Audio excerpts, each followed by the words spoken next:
I think the nature of the mind is something that at the moment, nobody should pretend to understand completely. Whether or not the truth is monistic, dualistic, or pluralistic can't actually be known. Perhaps it's a combination depending on the level at which you're analyzing the mind. We know at least that the mind, as it exists in the body, in the world, is contingent upon a functioning brain. Is it possible that when the body fails, the mind still exists in a functional state trapped outside the body? As I get older, I sort of start to feel that way. My eyes are getting bad. After COVID, it feels like somebody stuffed my head with cotton. But in my mind, I feel totally on top of it, like I'm driving some old car to the races. I get the feeling of being trapped inside my body. I'm here, but my body's failing. This really might push someone to be dualistic. I really want to believe in a dualistic mind and a block universe. I want to believe that when I die, my family will just be there waiting for me, right? Even though they're still alive now, when you cross over, you become yourself that's there right now in a block universe.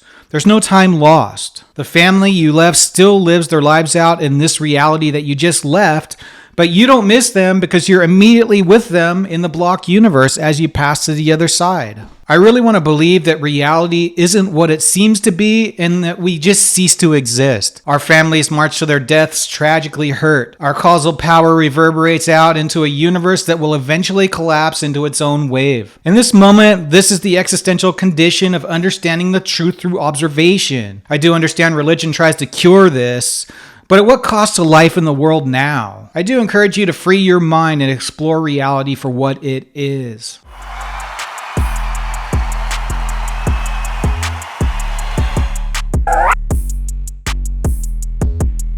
Embodiment is an important concept in philosophy, particularly in phenomenology, cognitive science, and philosophy of mind.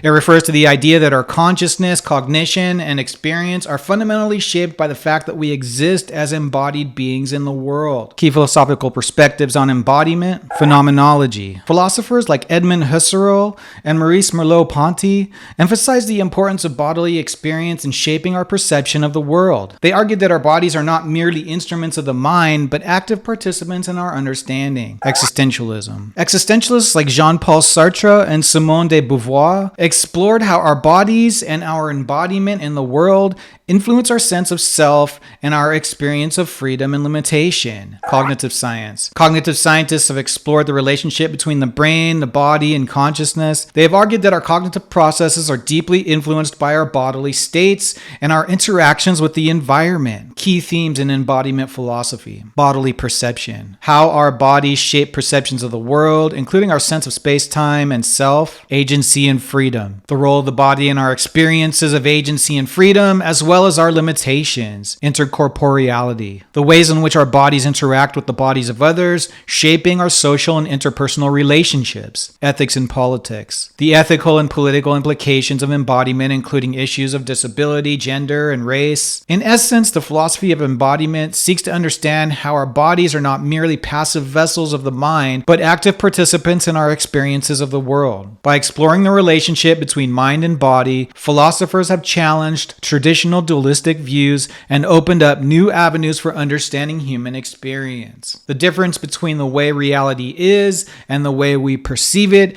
is not enough to disable our survival. So the difference is not trivial, but it's not a showstopper either. I'd say, of course, our bodies are part of the experience of the world, but that should never trivialize what the world is in itself, what the universe is in itself. I'd go as far as to say there's no pure idea. There's no idea that's not somehow grounded in reality or the body. God is the idea that comes closest, the objectification of an essence that resists definition. If there's a pure idea, it's the notion of God. If you like this kind of philosophical subject matter, help us out by liking the video and subscribing to the channel.